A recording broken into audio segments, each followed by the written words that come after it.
ভ্রান্তি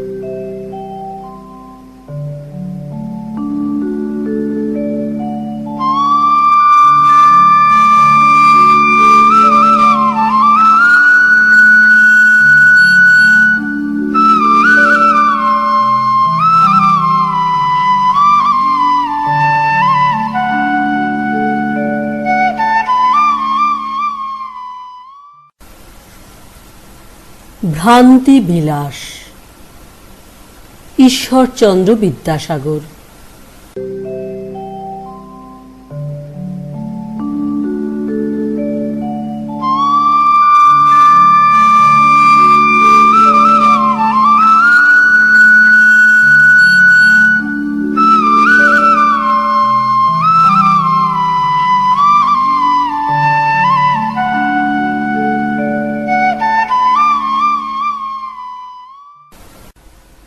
দ্বিতীয় পরিচ্ছেদ। কিঙ্করকে চিরঞ্জীবের অন্বেষণে প্রেরণ করিয়া চন্দ্রপ্রভা স্বীয় সহোদরাকে সম্ভাষণ করিয়া বলিতে লাগিলেন, বিলাসিনী, দেখো, প্রায় 4 দণ্ড হইল কিঙ্করকে তাহার অনুসন্ধানে পাঠাইয়াছি। না এ পর্যন্ত তিনি আসিলেন, না কিঙ্করই ফিরিয়া আসিল। ইহার কারণ কি কিছুই বুঝিতে পারিতেছি না। বিলাসিনী বলিলেন, আমার বোধ হইতেছে কোনো স্থানে নিমন্ত্রণ হইয়াছিল, অনুরোধ এড়াতে না পারিয়া তথায় আহার করিয়াছেন। অতএব আর তাহার প্রতীক্ষায় থাকিবার প্রয়োজন নাই। চলো আমরা আহার করি। বেলা অতিরিক্ত হইয়াছে, আর বিলম্ব করা উচিত নয়। আর তোমায় একটি কথা বলি, তাহার আসিতে বিলম্ব হইলে তুমি এত বিষণ্ণ হও কেন, এবং কি জন্য বা এত আক্ষেপ করো? পুরুষেরা সকল বিষয়ে সম্পূর্ণ স্বতন্ত্রেচ্ছা। স্ত্রী জাতিকে তাহাদের অনুবর্তিনী হইয়া চলিতে হয়। পুরুষ জাতির রোষের বা অসন্তোষের ভয়ে স্ত্রী জাতিকে যত সংকুচিত ও সাবধান হইয়া সংসার ধর্ম করিতে হয়, পুরুষ জাতিকে যদি সেরূপে চলিতে হইত, তাহা হইলে স্ত্রী জাতির সৌভাগ্যের সীমা থাকিত না। স্ত্রী জাতি নিতান্ত পরাধীন, সুতরাং তাহাদিগকে অনেক সহ্য করিয়া কাল হরণ করিতে হয়। তাহাদের অভিমান করা বৃথা। শুনিয়া সাতিশয় রোষবশা হইয়া চন্দ্রপ্রভা বলিলেন, স্ত্রী জাতির অপেক্ষা পুরুষ জাতির স্বাতন্ত্র্য অধিক হইবে কেন, আমি তাহা বুঝিতে পারি না। বিবেচনা করিয়া দেখিলে স্ত্রী পুরুষ উভয় জাতিরই সমান স্বাতন্ত্র্য আছে। সে বিষয়ে ইতর বিশেষ হইবার কোনো কারণ নাই। তিনি আপন ইচ্ছামতে চলিবেন, আমি আপন ইচ্ছামতে চলিতে পারিব না কেন? বিলাসিনী বলিলেন, কারণ তাহার ইচ্ছা তোমার ইচ্ছার বন্ধন শৃঙ্খলা স্বরূপ। চন্দ্রপ্রভা বলিলেন, গো গর্ধব ব্যতিরিক্ত কে ওরূপ শৃঙ্খল বন্ধন সহ্য করিবে? বিলাসিনী বলিলেন, দিদি, তুমি না বুঝিয়া এরূপ উদ্ধতভাবে কথা কহিতেছ।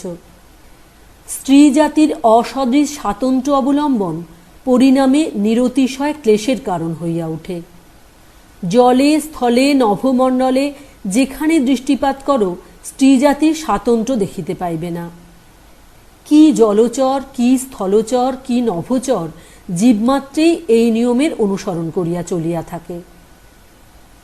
এই সকল কথা শুনিয়া চন্দ্রপ্রভা কিয়ৎক্ষণ মৌনাবলম্বন করিয়া রহিলেন। অনন্তর সস্মিত বদনে পরিহাস বচনে বলিলেন, এই পরাধীনতার ভয়ে বুঝি তুমি বিবাহ করিতে চাও না?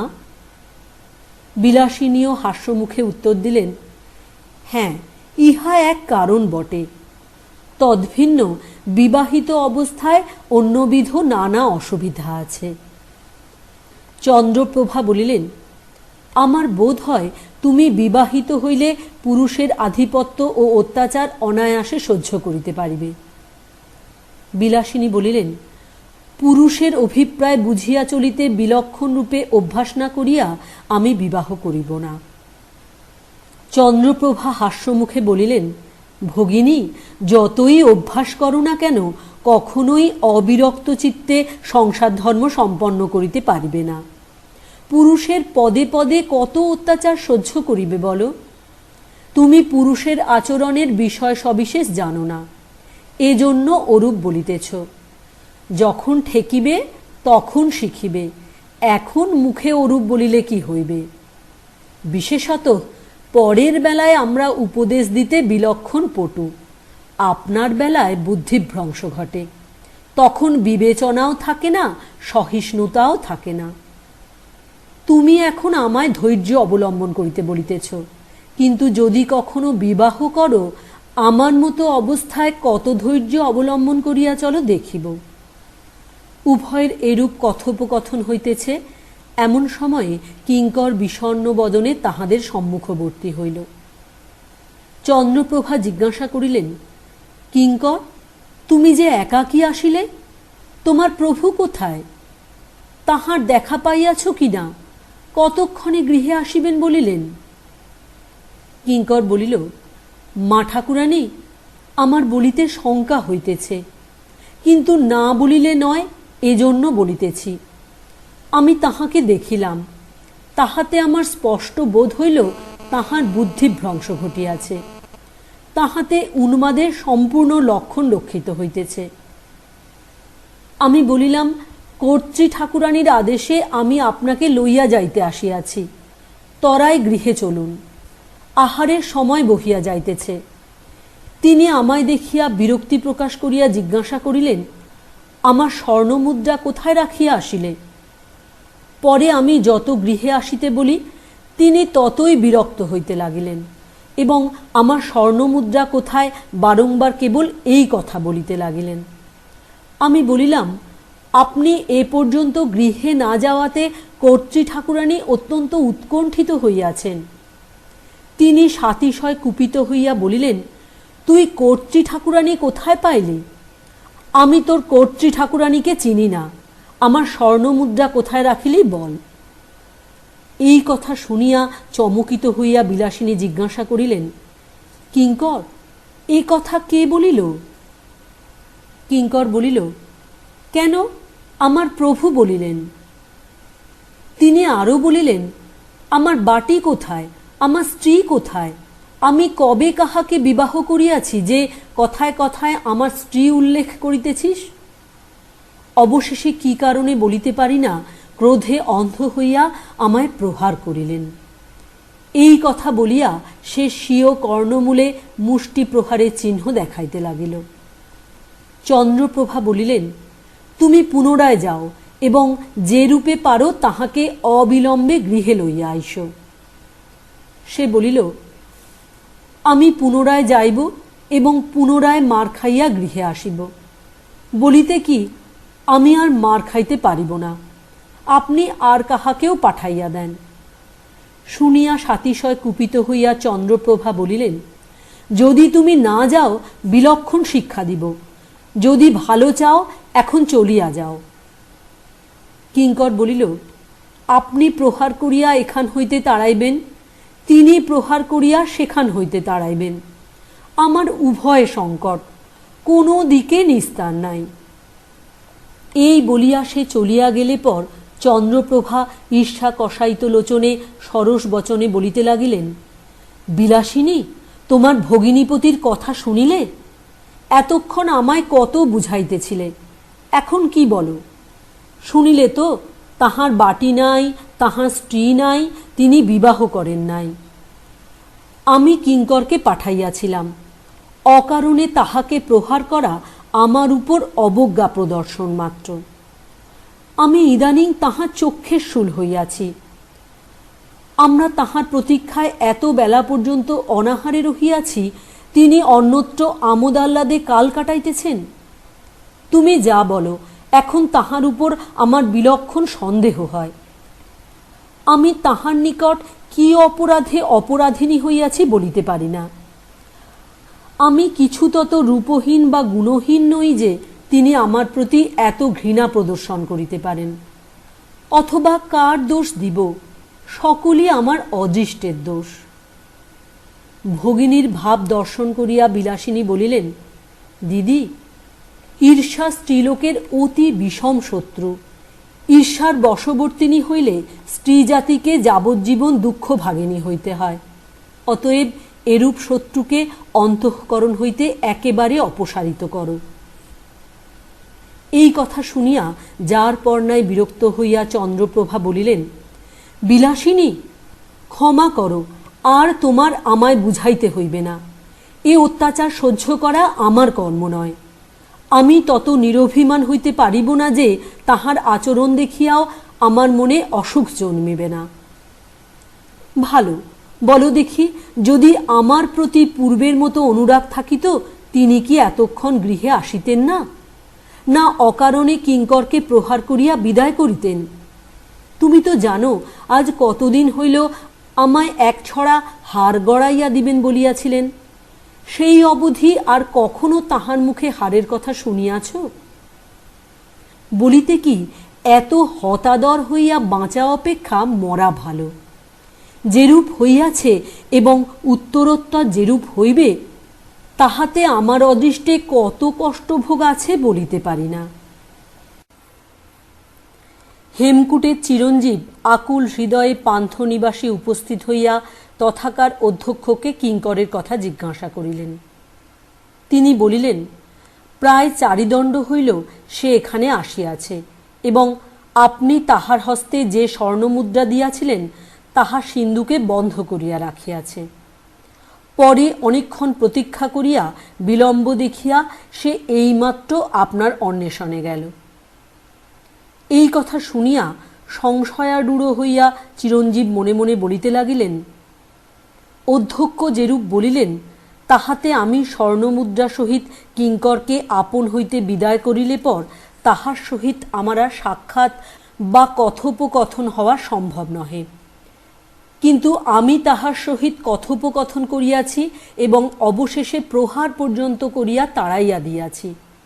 অধ্যক্ষ বলিতেছেন, সে এইমাত্র পান্থনিবাস হইতে নির্গত হইয়াছে। এ কিরূপ হইল বুঝিতেছি না।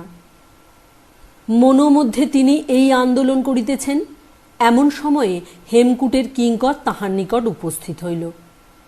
তাহাকে দেখিতে পাইবা মাত্র চিরঞ্জীব জিজ্ঞাসা করিলেন, কেমন কিঙ্কর, তোমার পরিহাস প্রবৃত্তির নিবৃত্তি পাইয়াছে, অথবা সেইরূপ রহিয়াছে? তুমি মার খাইতে বড় ভালোবাসো, অতএব আমার ইচ্ছা তুমি আর খানিক আমার সঙ্গে পরিহাস করো। আজ আমি তোমার হস্তে স্বর্ণমুদ্রা দিই নাই। তোমার কর্ত্রী ঠাকুরানী আমায় লইয়া যাইবার জন্য পাঠাইয়াছেন। জয়স্থলে আমার বাস। তোমার বুদ্ধি ভ্রংশ ঘটিয়াছে, নতুবা পাগলের মতো আমার জিজ্ঞাসার উত্তর দিতে না। কিঙ্কর শুনিয়া চকিত হইয়া বলিল, সে কি মহাশয়, আমি কখন আপনার নিকট ও সকল কথা বলিলাম? চিরঞ্জীব বলিলেন, কিছু পূর্বে, বোধ হয় এখনো 8 ঘণ্টা হয় নাই। কিঙ্কর বিস্ময়াবিষ্ট হইয়া বলিল, আপনি স্বর্ণমুদ্রার থলি আমার হস্তে দিয়া এখানে পাঠাইলে পর কই আপনার সঙ্গে তো আর আমার দেখা হয় নাই। চিরঞ্জীব অত্যন্ত কুপিত হইয়া বলিলেন, দুরাত্মন, আর আমার সঙ্গে দেখা হয় নাই? বটে, তুমি বারংবার বলিতে লাগিলে আপনি আমার হস্তে স্বর্ণমুদ্রা দেন নাই, কর্ত্রী ঠাকুরানী আপনাকে লইয়া যাইতে পাঠাইয়াছেন, তিনি ও তাহার ভগিনী আপনার অপেক্ষায় রহিয়াছেন, আহার করিতে পারিতেছেন না। পরিশেষে সাতিশয় রোষাক্রান্ত হইয়া আমি তোমায় প্রহার করিলাম। এই সমস্ত কথা শুনিয়া হতবুদ্ধি হইয়া কিঙ্কর কিয়ৎক্ষণ স্তব্ধ হইয়া রহিল।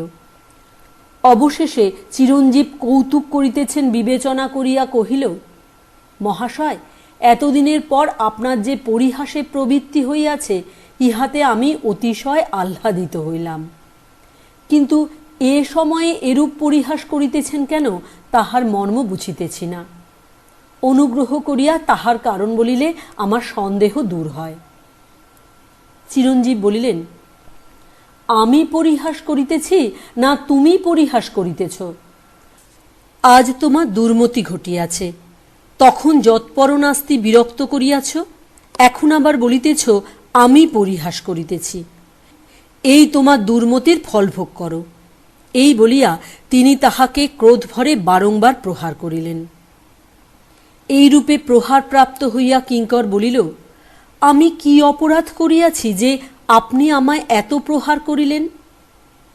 চিরঞ্জীব বলিলেন, তোমার কোনো অপরাধ নাই, সকল অপরাধ আমার। ভৃত্যের সহিত প্রভুর যেরূপ ব্যবহার করা উচিত তাহা না করিয়া আমি যে তোমার সঙ্গে সৌহৃদ্যভাবে কথা কই এবং সময়ে সময়ে তোমার পরিহাস শুনিতে ভালোবাসি, তাহাতেই তোমার এত আস্পর্ধা বাড়িয়াছে। তোমার সময় অসময় বিবেচনা নাই। যদি আমার নিকট পরিহাস করিবার ইচ্ছা থাকে, আমি কখন কিভাবে থাকি তাহা জানো ও তদনুসারে চলিতে আরম্ভ করো, নতুবা প্রহার দ্বারা তোমার পরিহাস রোগে শান্তি করিব। কিঙ্কর বলিল, আপনি প্রভু, প্রহার করিলেন করুন, আমি দাস, অনায়াসে সহ্য করিলাম, কিন্তু কি কারণে প্রহার করিলেন তাহা না বলিলে কিছুতেই ছাড়িব না। চিরঞ্জীব এই সময় দুটি ভদ্র স্ত্রীলোককে তাহার দিকে আসিতে দেখিয়া বলিলেন, আরে নির্বোধ, স্থির হও, এখন আর ও সকল কথা কহিও না। দুটি ভদ্রবংশের স্ত্রীলোক বোধ হয় আমার নিকটেই আসিতেছেন। জয়স্থলের কিঙ্কর সত্বর প্রতিগমন না করাতে চন্দ্রপ্রভা নিতান্ত অধৈর্য হইয়া ভগিনীকে সমভিব্যাহারে লইয়া স্বীয় পতি চিরঞ্জীবের অন্বেষণে নির্গত হইয়াছিলেন। ইতস্তত অনুসন্ধান করিয়া পরিশেষে পান্থনিবাসে উপস্থিত হইয়া তিনি হেমকূটের চিরঞ্জীব ও কিঙ্করকে দেখিতে পাইলেন এবং তাহাদিগকে জয়স্থলে চিরঞ্জীব ও কিঙ্কর স্থির করিয়া নিকটবর্তিনী হইলেন। হেমকূটের চিরঞ্জীব ইতঃপূর্বেই স্বীয় ভৃত্য কিঙ্করের উপর অত্যন্ত কোপান্বিত হইয়াছিলেন। এক্ষণে বিলক্ষণ যত্ন পাইলেন, তথাপি তদীয় উগ্রভাবের একেবারে তিরোভাব হইল না। চন্দ্রপ্রভা তাহার মুখের দিকে দৃষ্টি সঞ্চারণ করিয়া অভিমান ভরে বলিতে লাগিলেন, নাথ, আমায় দেখলেই তোমার ভাবান্তর উপস্থিত হয়। তোমার বদনে রোষ বিলক্ষণ প্রকাশ পাইতেছে। যাহাকে দেখিলে সুখোদয় হয় তাহার নিকটে কিছু এভাব অবলম্বন করিও না। আমি এখন আর সে চন্দ্রপ্রভা নই, তোমার পরিণীতা বনিতাও নই। পূর্বে আমি কথা কহিলে তোমার কর্ণে অমৃত বর্ষণ হইত। আমি দৃষ্টিপাত করিলে তোমার নয়নযুগল প্রীতিরসে পরিপূর্ণ হইত। আমি স্পর্শ করিলে তোমার সর্বশরীর পুলকিত হইত। আমি হস্তে করিয়া না দিলে উপাদেয় আহার সামগ্রীও তোমার সুস্বাদ বোধ হইত না। তখন আমা বই আর জানিতে না। আমি ক্ষণকাল নয়নের অন্তরাল হইলে 10 দিক শূন্য দেখিতে। এখন কি কারণে এই বিসদৃশ ভাবান্তর উপস্থিত হইল বলো। আমার নিতান্ত তোমাগত প্রাণ, তুমি বই এ সংসারে আমার আর কে আছে? তুমি এত নির্দয় হইলে আমি কেমন করিয়া প্রাণ ধারণ করিব? বিলাসিনীকে জিজ্ঞাসা করো, ইদানিং আমি কেমন মনের সুখে আছি। দুর্ভাবনায় শরীর শীর্ণ হইয়া যাইতেছে। আমি স্পষ্ট দেখিতেছি আমার উপর তোমার আর সে অনুরাগ নাই। যাহার ভাগ্য ভালো এখন সে তোমার অনুরাগ ভাজন হইয়াছে। আমি ইহা দেখিয়া শুনিয়া জীবনমৃত হইয়া আছি। দেখো, আর নির্দয় হইও না, আর আমায় মর্মান্তিক যাতনা দিও না। বিবেচনা করো, কেবল আমি যে যন্ত্রণা ভোগ করিব এরূপ নহে। এ সকল কথা ব্যক্ত হইলে তুমিও ভদ্র সমাজে হেয় হইবে। চন্দ্রপ্রভার আক্ষেপ ও অনুযোগ শ্রবণগোচর হইয়া হেমকূটবাসী চিরঞ্জীব হতবুদ্ধি হইলেন এবং কি কারণে অপরিচিত ব্যক্তিকে প্রতি সম্ভাষণ ও প্রতিকৃত অনুচিত আচরণের আরোপণপূর্বক ভর্ৎসনা করিতেছে কিছুই নির্ণয় করিতে না পারিয়া স্তব্ধ হইয়া রহিলেন। কিয়ৎক্ষণ পরে কিছু বলা আবশ্যক নিতান্ত মৌনাবলম্বন করিয়া থাকা বিদেহ নহে, এই বিবেচনা করিয়া তিনি বিস্ময়াকুল লোচনে মৃদু বচনে বলিলেন, ওই বরবর্ণিনী, আমি বৈদেশিক ব্যক্তি, জয়স্থলে আমার বাস নয়। এই সর্বপ্রথম এ স্থানে আসিয়াছি, তাহাও 4-5 দণ্ডের অধিক নহে। ইহার পূর্বে আমি আর কখনো তোমায় দেখি নাই। তুমি আমায় লক্ষ্য করিয়া যে সকল কথা বলিলে তাহার এক বর্ণ বুঝিতে পারিলাম না। বিলাসিনী শুনিয়া আশ্চর্য জ্ঞান করিয়া বলিলেন, ও কি হে, তুমি যে আমায় একেবারে অবাক করিয়া দিলে। হঠাৎ তোমার মনের ভাব এত বিপরীত হইল কেন? যা হোক ভাই, ইতঃপূর্বে আর কখনো দিদির উপর তোমার এ ভাব দেখি নাই। দিদির অপরাধ কি? আহারের সময় বহিয়া যায়, এজন্য কিঙ্করকে তোমায় ডাকিতে পাঠাইয়াছিলেন। এই কথা বলিবা মাত্র চিরঞ্জীব বলিলেন, কিঙ্করকে? কিঙ্করও চকিত হইয়া বলিল, কি, আমাকে? তখন চন্দ্রপ্রভা কোপাবিষ্ট হইয়া বলিলেন, হ্যাঁ, তোমাকে। তুমি উহার নিকট ফিরিয়া গিয়া বলিলে, তিনি প্রহার করিলেন, বলিলেন, আমার বাটি নাই। এখন আবার যেন কিছুই জানো না এইরূপ ভান করিতেছ। চিরঞ্জীব শুনিয়া ঈষৎ কুপিত হইয়া কিঙ্করকে জিজ্ঞাসিলেন, তুমি কি এই স্ত্রীলোকের সহিত কথোপকথন করিয়াছিলে? সে বলিল, না মহাশয়, আমি উহার সঙ্গে কখন কথা কহিলাম? কথা কহা দূরে থাকুক, ইহার পূর্বে আমি উহাকে কখনো দেখি নাই। চিরঞ্জীব বলিলেন, দুরাত্মন, তুমি মিথ্যা বলিতেছ। উনি যে সকল কথা বলিতেছেন, তুমি আপনি গিয়া আমার নিকট অবিকল ওই কথাগুলি বলিয়াছিলে। সে বলিল, না মহাশয়, আমি কখনো বলি নাই। জন্মবিচ্ছিন্নে আমি উহার সহিত কথা কই নাই।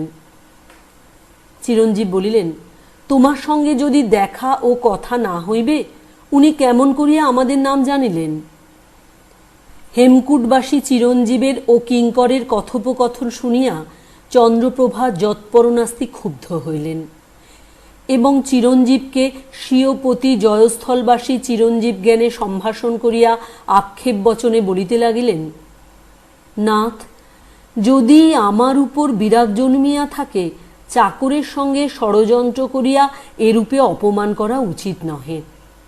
আমি কি অপরাধ করিয়াছি যে এরূপ ছল করিয়া আমার এত লাঞ্ছনা করিতেছ?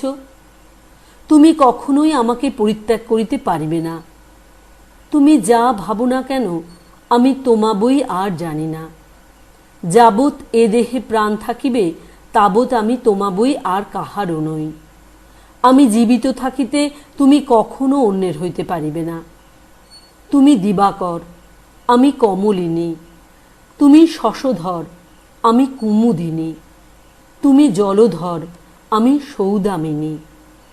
তুমি পরিত্যাগ করিতে চাহিলেও আমি তোমায় ছাড়িব না। অতএব আর কেন, গৃহে চলো। কেন অনর্থক লোক হাসাইবে বলো? এই সকল কথা শুনিয়া চিরঞ্জীব মনে মনে বলিতে লাগিলেন, এ কি বিপদ উপস্থিত! কেহ কখনো এমন বিপদে পড়ে না। এ তো প্রতিজ্ঞানে আমায় সম্ভাষণ করিতেছে। যেরূপ ভাবভঙ্গি দেখিতেছি, তাহাতে বৈদেশিক লোক পাইয়া পরিহাস করিতেছে, সেরূপও প্রতীতি হইতেছে না। আকার প্রকার দেখিয়া স্পষ্ট বোধ হইতেছে, এ সম্ভ্রান্ত লোকের কন্যা, সামান্য কামিনী নহে। আমি নিতান্ত অপরিচিত বৈদেশিক ব্যক্তি। আমায় প্রতিজ্ঞানে সম্ভাষণ করে কেন?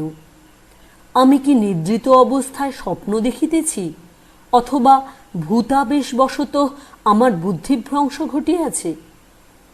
তাহাতেই এরূপ দেখিতেছি ও শুনিতেছি। যাহা হোক, কোনো অনির্ণীত হেতুবশত আমার দর্শন শক্তির ও শ্রবণ শক্তির সম্পূর্ণ বৈলক্ষণ্য ঘটিয়াছে, তাহার কিছুমাত্র সংশয় নাই। এখন কি উপায়ে এ বিপদ হইতে নিষ্কৃতি পাই? এই সময়ে বিলাসিনী কিঙ্করকে বলিলেন, তুমি সত্বর বাটিতে গিয়া ভৃত্যদিগকে সমস্ত প্রস্তুত করিতে বলো। আমরা বাটিতে গিয়াই আহার করিতে বসিব। তখন কিঙ্কর চিরঞ্জীবের দিকে দৃষ্টিপাত করিয়া অস্থির লোচনে আকুল বচনে বলিতে লাগিল, মহাশয়, আপনি সবিশেষ না জানিয়া কোথায় আসিয়াছেন? এ বড় সহজ স্থান নহে। এখানকার সকলই মায়া, সকলই ইন্দ্রজাল। আমরা সহজেই নিষ্কৃতি পাইব বোধ হয় না। যে রঙ্গ দেখিতেছি, প্রাণ বাঁচাইয়া দেশে যাইব, আমার আর সে আশা নাই।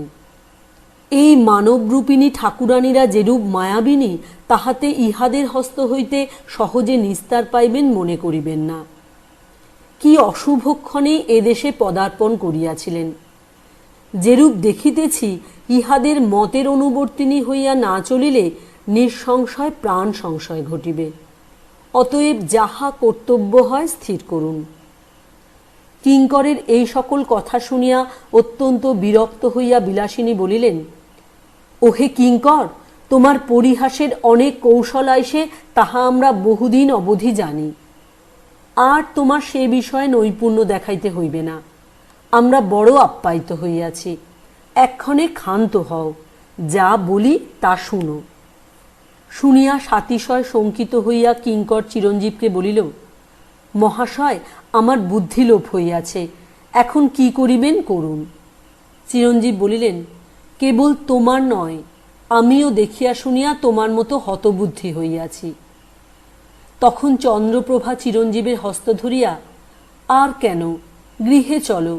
চাকর মনিবে মন্ত্রণা করিয়া আজ আমাকে যথেষ্ট লাঞ্ছনা করিলে। সময় অতীত হইয়া গিয়াছে, আর বিলম্বে কাজ নাই। এই বলিয়া তিনি তাহাকে বলপূর্বক গৃহে লইয়া চলিলেন। চিরঞ্জীব অয়স্কান্তে আকৃষ্ট লৌহের ন্যায় নিতান্ত অনায়ত্ত হইয়া আপত্তি বা অনিচ্ছা প্রদর্শন করিতে পারিলেন না। কিয়ৎক্ষণ পরে বাটিতে উপস্থিত হইয়া চন্দ্রপ্রভা কিঙ্করকে বলিলেন, দ্বার রুদ্ধ করিয়া রাখো। যদি কেহ তোমার প্রভুর অনুসন্ধান করে, বলিবে আজ তাহার সঙ্গে সাক্ষাৎ হইবে না, এবং যে কেহ হোক না, কাহাকেও কোনো কারণে বাটিতে প্রবেশ করিতে দিবে না। অনন্তর চিরঞ্জীবকে বলিলেন, নাথ, আজ আমি তোমায় আর বাড়ির বাহির হইতে দিব না। তোমার সঙ্গে অনেক কথা আছে। চিরঞ্জীব দেখিয়া শুনিয়া হতবুদ্ধি হইয়া মনে মনে বলিতে লাগিলেন, আজ আমার অদৃষ্টে এ কি ঘটিল? আমি পৃথিবীতে আছি কি স্বর্গে রহিয়াছি? নিদ্রিত আছি কি জাগরিত রহিয়াছি? প্রকৃতিস্থ আছি কি উন্মাদগ্রস্ত হইয়াছি? কিছুই বুঝিতে পারিতেছি না। এক্ষণে কি করি? অথবা ইহাদের অভিপ্রায়ের অনুবর্তী হইয়া চলি। ভাগ্যে যাহা আছে তাহাই ঘটিবে।